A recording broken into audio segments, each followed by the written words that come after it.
Histoire de sentier vous est présenté par Yamaha, Textron Off-Road et par Choco. Salut tout le monde et bienvenue à l'Histoire de sentier. Cette semaine, je vous amène à Vegas, plus précisément à Saint-Michel-des-Saints pour un poker run. C'est quoi un poker run? Tu ramasses des cartes, tu manges des frites, tu prends une petite bière, poker run. Vous allez capoter.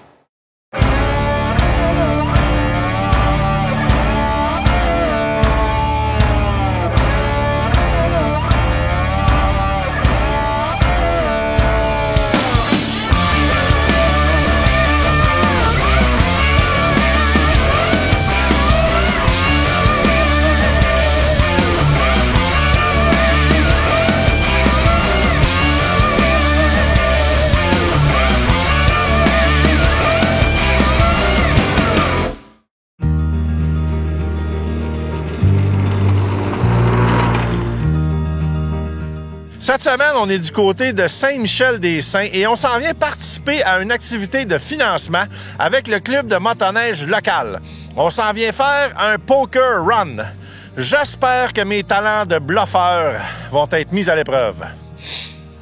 Aucune idée comment ça se passe, mais je pense que Martin va nous expliquer ça parce que là, j'ai pas appris mes mains, là, la floche royale, le carré de carreau, l'as puis les couleurs, là. On va aller voir les experts parce que je sais pas.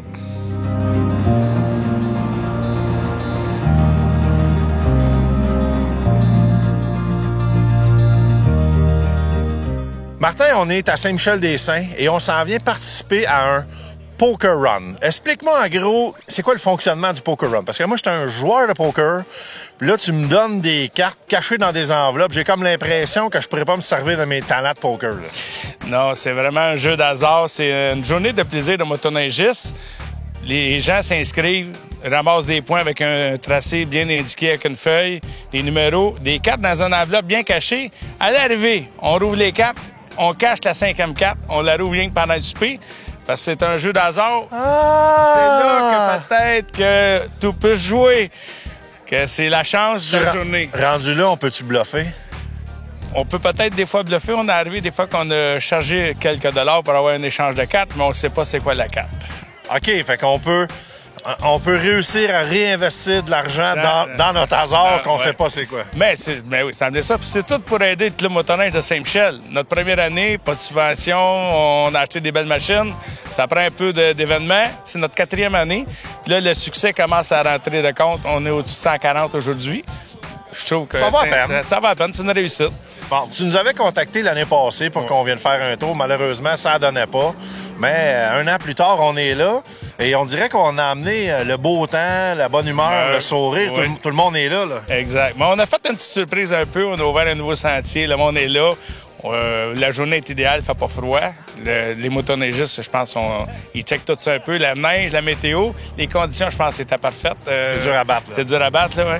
Puis les gens, ben là, ils viennent, ils vont commencer à redécouvrir Saint-Michel-des-Saints. Ce sera plus Saint-Michel-des-Bas, ça va être Saint-Michel les plus belles trails.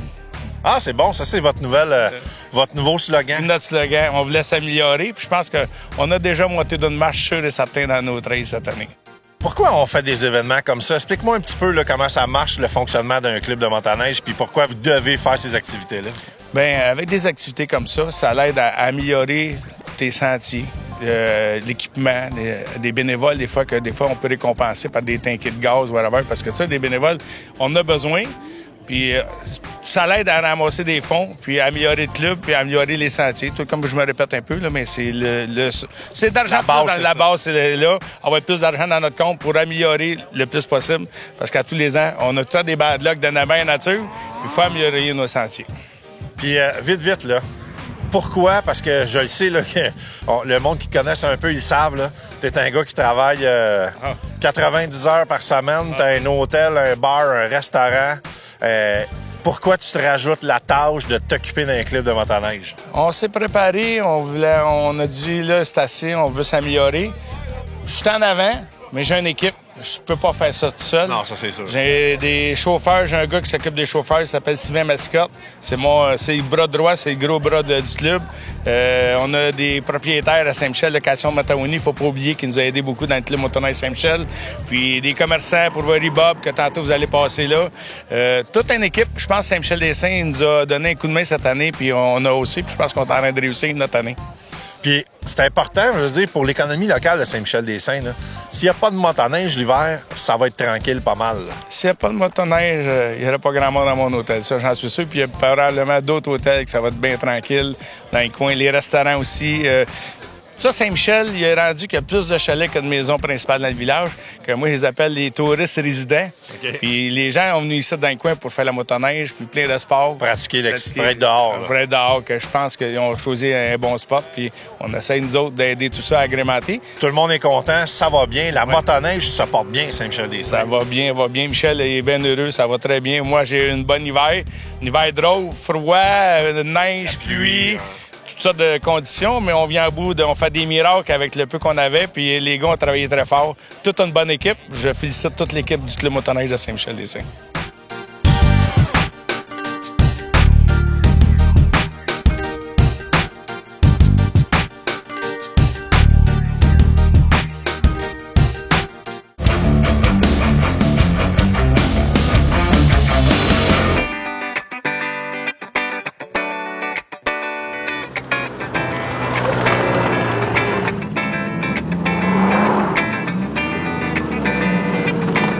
Sylvain, là, à Saint-Michel-des-Saints, c'est un nouveau club de motoneige. Et pourquoi un gars comme toi, vous vous dites, on reprend le club en main et on s'occupe de nos affaires? Bien, ta date de motoneige, ça fait 42 ans que je fais de la motoneige. Puis à un moment donné, quand on veut une qualité de sentier, quoi que ce soit, on s'occupe de nos affaires nous autres mêmes. Tu sais, là, ça fait qu'on s'est pris en main, on s'est parti à un nouveau club. C'est sûr que ça n'a pas été facile. Il fallait acheter 2 surfaceuses neuves. Un investissement de 750 000 on a été chanceux, on a du monde qui nous a aidés. Ça fait que on s'est lancé là-dedans, super belle aventure. Moi, j'étais guide motoneige pendant 10 ans. Je faisais entre 10 et 12 000 km de motoneige par année. Un peu l'expérience. Ben, j'ai comme pas mal vu tout le Québec. Okay. Là, je voyais ce qui était beau, pas beau, le fun, pas le fun, tu sais, là, que j'ai dit, bon, on se lance, que là, la coupe de branche, la préparation de sentier. Et puis l'idée aussi, c'est de surfacer tous les jours.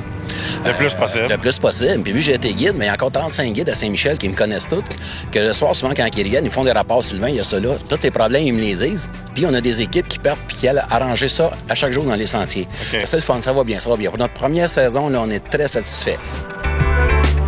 Harold, là, on est ici, dans un beau parkour run.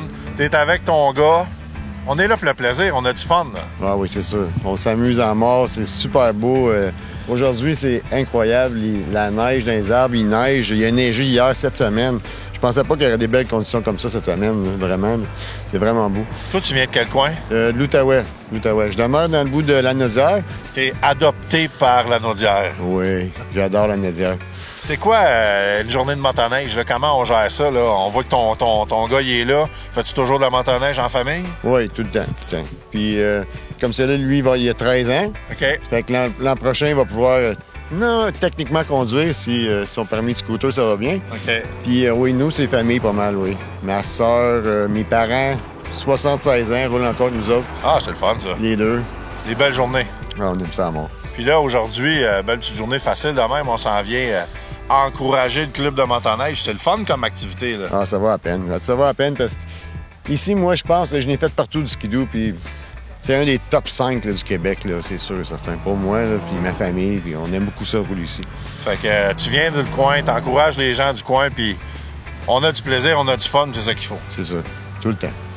Mais à motoneige, aussitôt que t'embarques là-dessus, ça déconnecte, puis le sourire vient automatique. Ça vient tout seul, tout seul. Surtout en famille. Ouais. Maintenant, Nicolas, cousin, 13 ans, qu'est-ce que t'aimes, toi, de la motoneige? La sensation que ça apporte, surtout que, exemple, quand tu roules à une certaine vitesse, ben, tu trouves que le paysage est quand même assez beau, ben, t'en profites. Là, t'es en arrière, là, tu te fais pas brasser, mais tu te fais valser un peu, puis tu suis ton père comme ça, puis toi, t'as tout le temps de regarder le paysage, puis tout ça, puis tu dois avoir hâte à un moment donné de plus avoir l'espèce de monsieur en avant de toi, là, puis de te rendre les mains jusqu'au guidon, puis là, de dire « Enfin, c'est à moi », là. Ouais, j'ai pas mal hâte parce que je trouve qu'en arrière, ça commence pas à être gossant, mais à vouloir plus être de tes actions à toi. OK. T'es rendu là. Tu le sens-tu? Ça veut dire, moi, j'ai pas vécu ça parce qu'on n'avait pas ce genre de motoneige-là, mais tu le sens-tu, à un moment donné, que tu dis, OK, là, je pense que je suis prêt, là. C'est à mon tour. Ouais, tu te sens confiant à un certain moment. Puis là, t'es prête, là. Ouais, je suis sûr. Merci, Nicolas. Bienvenue.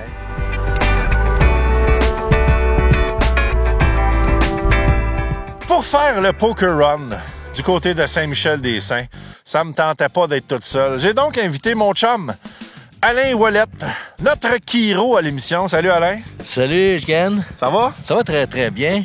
Premièrement, Alain, est-ce que t'es un bon joueur de poker? Pas vraiment, non. Je peux pas dire que je suis un bon joueur. Je suis joué un petit peu, mais... C'est pas grave, parce que de toute façon, les cartes sont cachées. Ouais, effectivement, ouais. Et toi, Alain, là, mettons, là, t'es quelle sorte de motoneigiste? Je suis un gars qui fait du sentier habituellement, régulièrement, mais je me classifierais intermédiaire. T'es un gars qui aime ça faire de la motoneige pour le plaisir. Pour le plaisir, effectivement, ouais. Il n'y a pas de mauvaise raison de faire de la motoneige, il n'y a que des bonnes raisons. Que des bonnes raisons, effectivement. Puis souvent, les gens pensent à faire de la performance, à essayer d'impressionner les gens. Moi, je le dis tout le temps, il faut aller à son rythme, puis il faut s'amuser. Et puis, moi, comme aujourd'hui, là, j'ai pris, j'appelle ça le buzz de Peter Pan. Parce que je me sens comme un Peter Pan. Peter Pan, c'est quelqu'un qui ne vieillit pas. Alors, je me sens intemporel. Puis je me sens très, très bien. C'est une glisse. J'oublie tout. Je suis très, très bien. Alors, je ressens ce plaisir-là. Puis juste ce petit plaisir-là me fait... c'est une thérapie pour moi. Alain, on te voit assis sur l'article 4 Zodar 9000 RH. Je t'ai prêté ça pendant une couple de semaines pour que tu puisses un peu aider les gens à la maison et surtout démystifier le fait qu'on peut pas être confortable sur une motoneige sport. T'as aimé ça? Oui, j'ai adoré cette machine-là. J'ai été agréablement surpris. La première des choses, c'est que, comme tu disais tantôt, il y a un mythe souvent qu'on associe avec performance, sport et inconfort. Donc, cette moto-là a démenti ce mythe-là. Sais-tu quoi, Alain? On va aller se promener. OK. Tout à l'heure, on se trouve un beau spot dans le bois où il n'y a pas trop de bruit. OK. Puis on en jase. Parfait. Excellent.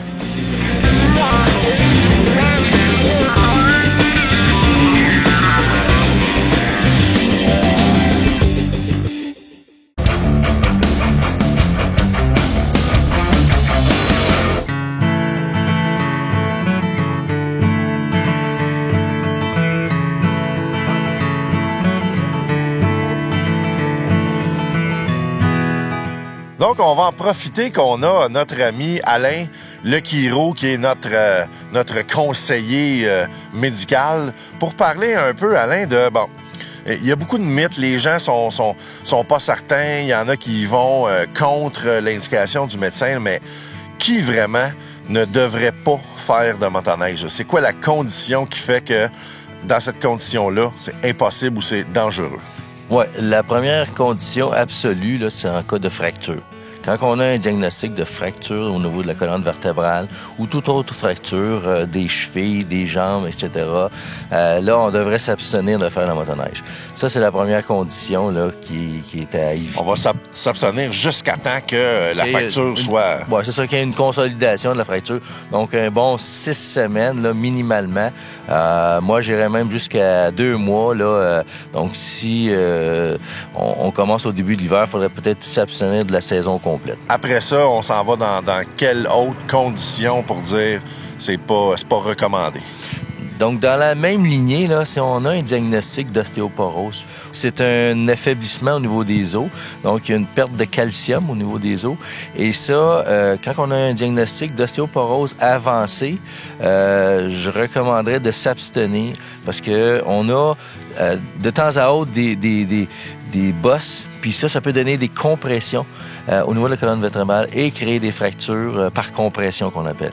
On entend souvent dire aussi les gens qui ont des hernies discales, là, des hernies dans le dos. Ouais. Est-ce que tous les hernies sont contre-indiqués? Pas tous les hernies, parce que pas loin de 40% de la population peut avoir des hernies. Okay. Donc, c'est pas avec un diagnostic d'hernie discale, souvent c'est pas le même bord qui est affecté, mais là, ce que je dirais, il y a un bémol pour faire la motoneige, c'est lorsqu'on a une radiculopathie. C'est-à-dire qu'on a mal dans le bas du dos, on a une douleur comme au niveau du sciatique ou sur le côté du mollet ou à la grosse orteil, souvent c'est un signe qu'il y a une compression du nerf. Donc si, mettons, on fait de la motoneige, puis on a mal à la grosse orteil proprement dit, là on dit, OK, ça peut arriver que ce soit un début d'hernie. Donc, c'est à faire attention à partir de là. On ne peut pas l'empirer, peut-être? On peut pas l'empirer parce que, dépendamment de la position assise, puis si on a le dos voûté, ça peut augmenter cet effet-là. Donc, quand on a un effet dans une jambe, je recommanderais de consulter son professionnel de la santé pour voir s'il peut en faire. Aussi aux mains, on peut avoir des hernies discales, cervicales. Ça, c'est à faire aussi attention parce que si, mettons, on fait une randonnée puis on a bien mal dans les doigts, les 2 petits doigts ici ou les 3 doigts là, souvent, ça signifie qu'on a une atteinte de la racine nerveuse au niveau de la colonne. Ça, c'est à faire attention. Quand Très attention. À une radiculopathie, ouais. On descend, comme ça, on sautille, et on remonte avec nos jambes, et on fait ça de même. On remonte les épaules. On prend comme ça. Comme ça. OK. Ça. Comme ça. Ça va faire un effet de... On va réchauffer de l'ensemble des muscles. Je vais masser vraiment. Ouais, c'est ça. Là, c'est comme ça. Là, mettons, tu tires un peu tu te laisses aller. Comme ça. Comme ça. Là, tu réchauffes tes mains, puis là, tu te remontes doucement. Comme ça. Fait que tu tires avec tes mains pour remonter. Puis en dernier, tu fais juste tirer tes épaules vers l'arrière. Ouais. Là, on va étirer les muscles avant de l'épaule ici, comme ça. Fait qu'on va juste faire ça de même, un petit peu. Puis là, on peut aller de l'autre côté après. Comme ça. Comme ça, tu fais juste tirer un peu comme ça. Les gens vont faire des épicondylites, ça arrive régulièrement. Ouais, ça, j'en ai fait souvent. Fait que tu fais juste ça comme ça. Ouais. Le coude barré ou? Le coude droit, mais tu tires pas trop. Faut pas que ça fasse mal. Tu fais juste doucement comme ça. Ça va aider pour les épicondylites? Ouais. Puis comme ça. Quand on travaille les muscles avant, on diminue les risques de blessure des muscles des extenseurs. Donc cet exercice-là va travailler comme il faut les muscles avant. Puis ce qu'on fait là, ça va travailler les muscles arrière, puis les muscles. Tu sais, quand on fait ça comme ça, on réchauffe les muscles un peu. Fait que ça, c'est une combine. Fait que si tu peux le faire 5 fois, c'est déjà bon. OK.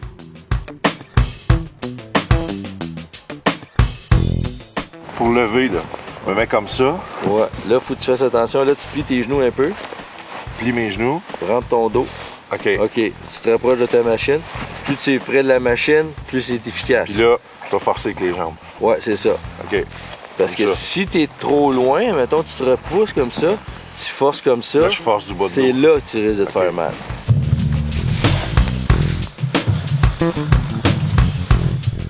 Là, t'as vraiment le dos rond. Là. Ouais, si tu te places dans le même, là, pas bon. T'es tiré. T'es tiré souvent, ça va comme ça. Puis là, le dos est en rond. On fait ça comme ça c'est à éviter. OK. Fait que là, donc c'est comme ça. t'as le dos droit, là. Ouais, là, tu remontes tes épaules. En remontant tes épaules, t'es mieux comme ça. Okay. Puis moi, souvent, ce que je fais pour augmenter ça, je vais jusque là. Là, tu peux pas avoir le dos croche avec les jambes de même. Comme ça, non. C'est impossible. Tu as cet effet-là de sautillement, là, ça, c'est parfait. OK. Puis cette machine-là, c'est merveilleux. Ah ouais, c'est ça. Elle est vraiment faite pour... Ouais.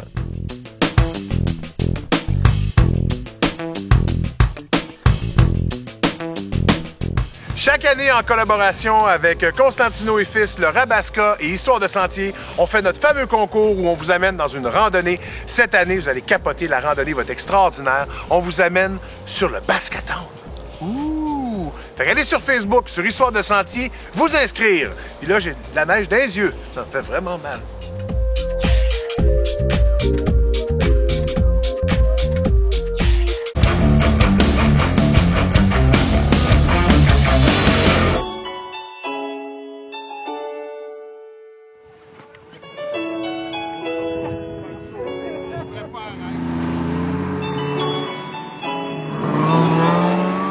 Une saison de motoneige, là, quand ça va bien, ça part quand puis ça finit quand à Saint-Michel?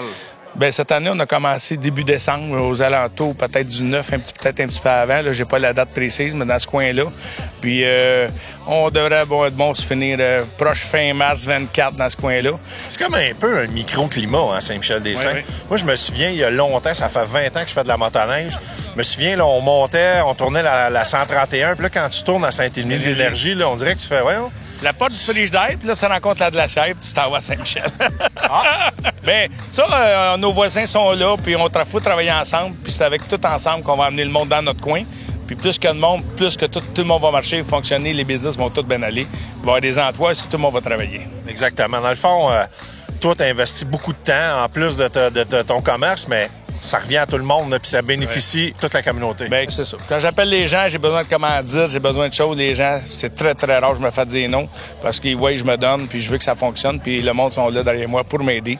Puis je suis très content de ça. Combien de kilomètres de sentier, le nouveau club? Le nouveau club, là, au total, c'est 160 km pour cette année. Mais il y a des sentiers qu'on veut rouvrir. Parce qu'il y a des sentiers qui sont trop achalandés, qui passent peut-être 1000 motoneiges par jour le samedi. Ouais, ça, c'est beaucoup. Il n'y a rien à faire. Même si je passe tous les jours, là, je peux pas faire un beau sentier. À partir d'une heure, commence à me maganer. Que ça prend des alternatives. Ça prend d'autres sentiers pour combler le manque qu'il y a là, pour ça. Là, vous êtes à Saint-Michel-des-Saints, votre club, vous vous rejoignez avec quel autre club et quel village? Bien, on finit ici, justement, que ce côté-là, c'est Notre-Dame-la-Merci. Okay. On se revient ici. Deux fois, il y a les deux surfaiseurs ici dans le cours. On se revient ici. Ce côté-là, on se fera en nord. OK. Et puis après ça, sur l'autre côté, ben, c'est le Royaume de la motoneige, qui est Saint-Zanon, puis tout ça. C'est les 3 clubs auxquels on touche. Fait que quand même, pour un club qui commence, vous prenez bouchée double puis vous travaillez fort parce qu'on voit que vous voulez avancer, là. Oui, c'est sûr que c'est le but aussi. Puis une affaire qui est très importante, c'est que personne passe à Saint-Michel pour aller quelque part. Ça fait que c'est notre moteur économique l'hiver. S'il n'y a pas de motoneige l'hiver, là, on peut enlever les ponts à l'entrée du village. Là, c'est fini. L'hiver, le gars, il n'y a plus personne dans le village. Puis, vu que c'est notre moteur économique, c'est important. Moi, ça fait juste 8 ans que je reste à Saint-Michel-des-Saints. J'étais à Joliette avant. Mais depuis que je suis ici, j'ai investi ici, ben, je veux que ça marche. Puis le secret du succès, c'est un peu d'être passionné ou même un peu trop passionné? Oui, bien c'est sûr qu'on n'a pas le choix. Hein? Si on n'est pas passionné là, pour ce qu'on fait dans la vie, ça vaut pas la peine de le faire. En tout cas, Sylvain, une chose qui est sûre, vous faites un très beau travail. Félicitations à vous autres. Un, pour le club, pour votre nouveau bébé, mais aussi pour l'organisation aujourd'hui. Vraiment, là, je ne sais pas comment vous avez fait pour réussir à parler avec Dame Nature, pour créer cette journée-là parfaite, mais c'est tout à votre honneur. Ben, je te remercie beaucoup.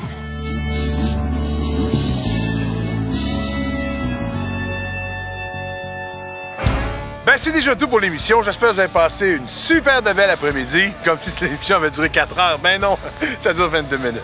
On se voit la semaine prochaine et n'oubliez pas de nous suivre sur Facebook, hein, parce que sur Facebook, on a plein de surprises. Je connais du monde qui ont la chance de gagner des trucs. Histoire de sentier vous a été présenté par Yamaha, Textron Off-Road et par Choco.